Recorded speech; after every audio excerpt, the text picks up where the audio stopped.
الحمد لله رب العالمين والصلاة والسلام على أشرف الأنبياء والمرسلين أما بعد باب استحباب كون ساقي القوم آخرهم شربا كتاب رياض الصالحين يوصلو پنځلسم نمبر باب دی او په دې کې صرف یو حدیث دی باب دی په باره د دې کې چې سنت عمل دی مستحب عمل دی چې خلقو ته اوبو ورکون کې یا خلقو ته د سکلو شیان ورکي نو هغه په آخر کې سکل کوي دا سنت عمل دی چاته څوک څه شی ورکي د سکلو لپاره شربت ورکي اوبو ورکي شوده ورکي یا نور څه ورکي نو دا ورکون کې به آخره کې سکل کوي دی نمبر به آخره کې ابو قتاده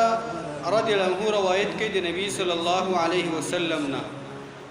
قال د الله پیغمبر فرمایلی دي ساقي القوم آخرهم شربا ساقي القوم آخرهم شربا ورکون کې د سکلو شیانو خلقو ته دا با اخیرنه وی پسکلو کې څوک چاته سکلو څه ورکی نو د دې نمبر په اخرو کې د اخره کې دغه شانته په سکلو شیانو کې دا په اخره کې سکل کوي کدا چاته ارڅ ورکی د سکلو د پاره نو نور خلکو نمبر چې ختم شي دغه سړی او دغه کس دا په اخره کې دغه شانته دا شیز دا بس کی دا روایت ترمذی دی حدیث دا حسن صحیح حدیث دی دابل باب یو سو شپاړسم نمبر باب د په دې سره دا کتاب الاطعمه دا ختميږي باب جواز الشرب من جميع الاواني الطاهره غير الذهب والفضه دا باب د په اړه د دې کې چې پټول لوخو کې چې کوم لوخي پاک دي بغیر د سرو زرونه او بغیر د سپینو زرو لوخونه په ټولو کې سکل دا جایز دي ټول لوخو کې چې پاک لوخي وي کدا د هر شي نه جوړ وي کدا د تانبي نه وي کدا د سلور نه وي کدا د نورو شیانو نه وي خو چې سره زر او سپین زر نه وي نو په دې ټولو شیانو کې سکل دا جایز دي وجواز الكرع وهو شرب بالفم من النهر وغيره بغير اناء ولا يد او جائز ده کرع اغه سکولو ته ویل کیږي چې یو سړی ډایرک په خپل خپل باندې د نهر نه یا د کویا نه یا د چینی نه یا د بل شي نه ډایرک د خپل باندې سکل کوي بغیر د لوخي نه او بغیر د لاس نه د سړی کنه نیر کې وبرواني دي سین کې وبرواني دي کویا د سر ته وبراخدل دي چینه دا سړی ډایرک په دخل باندې وبس کی لاس نه استعمالي لوخ نه استعمالي نو دام شریعت کې جایز دي دام شریعت پریو ذکر څنګه چل کی خو ډایرک داخله ور وړاندې کی او دغه نهر نه یاد بل شي ډایرک وبس کی په خپل باندې لاس پکې نه استعمالي لوخ پکې نه استعمالي دي ته ویل کی کرع نو دام جایز دي وتحريم استعمال إناء الذهب والفضة في الشرب والأكل والطهارة وسائر وجوه الاستعمال او دا باب دی باره کې دی حرام دی استعمال د لوخ د سرو زرو د سپینو زرو په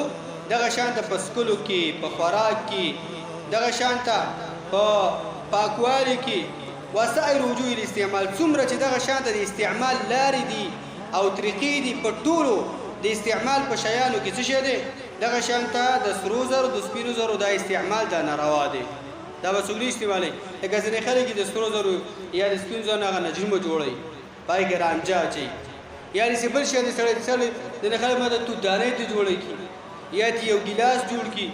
یا د پیله دی جوړ کی نو دا څه شی دی نو دا دغه شانته حرام دی یو تخصیص دغه شانته د سرو زرو زنانه ته مطلب هار جوړي مندرې ته جوړي دا زنانو د لپاره جایز سړو د لپاره نه ګوتمه ته جوړي سړو د لپاره به صرف دغه شانته دا سپینزر هغه جایز دي نور چې د عام کم استعمال دي دا د نارینه دا بالکل د مسلمان لپاره دا حرام دي علما به وجه ذکر کوي چې دا ولی سپینزر او سره دا حرام دي ځین علما وی وې دا سرو زرو استعمال او سپین زرو استعمال دا عادت د کفارو دی دا عادت رواج د کافرانو د کافرانو دا کار کوي دا هغه د سرو زرو سپین زرو لوښي استعمالي نو مسلمان له دا په کار نه چې هغې سره مشابهت وکړي بله وجه علما دا ذکر کوي وی په دې استعمال کې یو قسم ترفع دی او عظمت پکې دی لکه سړی استعمالوي که نه نو هغې ته بیا ځان داسې غټ ښکاري چې هلکه ما سره دونه پیسې دي چې ګوره زما دا لوښي هم د سرو د سپینو دي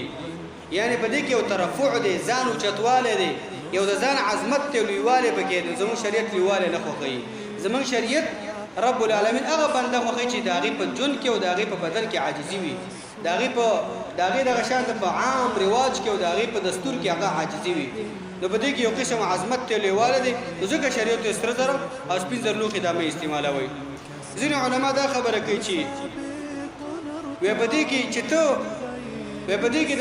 دې کې د غریبانو خلکو د ړونو ماتول دي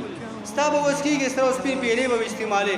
ګیلاسونه به استعمالې لوښي به استعمالې نو کوم چې غریب دی وسې نه کېږي هغه بیخي د الله د در نه به بیخي نا امیده شي د الله په تقدیر باندې اعوذ بالله و بدګمانه شي چې ربه دا داسې پیدا کړی زه داسې پیدا کړی یم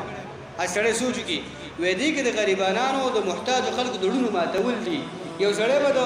د سیرړو وس نه کېږي او بل سړي ته به دومره پیسې چې د هغې لوښي به د سرو د سپوني نو غریب به دغه شان ته بدګمانه شي په الله باندې د هغې به یو قسم عقیده کې فرق راشي هغې به نه مات شي دنیا نه به زړه تور شي نو داسې کول نه دی پکار او ځینې علما ذکر کوي وی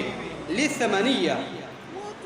وی دا سره او سپین زر ځکه حرام دي وی دا د دې وجې نه چې دا مال دی مال په دې باندې اخیستل کېږي په دې باندې خرڅول کېږي د دې یو قسم قدر پکار دی دا باید د قدر په ځای کې استعمال شي د دې باندې ته رزق لاسته راوړئ په دې باندې د ژوند هغه حلال سهولتونه ته لاسته راوړئ په دې باندې ته شان زندګي به تېرولی شي په دې باندې ته جنت ګټلی شي دې باندې ته صدقه کولی شي وی دا وی ثمنیت دی په دې کې یو قیمت الله اچولی عام دستور د دنیا هم دا دی چې دا شان ته په مال کې استعمالیږي نو په کار دا ده چې د دغه شان ته د ضرورت په ځای کې دا استعمال شي نه دا چې دې باندې خلک مؤمنان مسلمانان انسانان دې په دې باندې لوښي جوړوي او بې ځایه عبثیاتو کې دا استعمال دا په کار دا ده انشاءالله په دې باب کې چې یو څو روایتونه دي هغه به د الله په توفیق باندې انشاءالله بل وزویو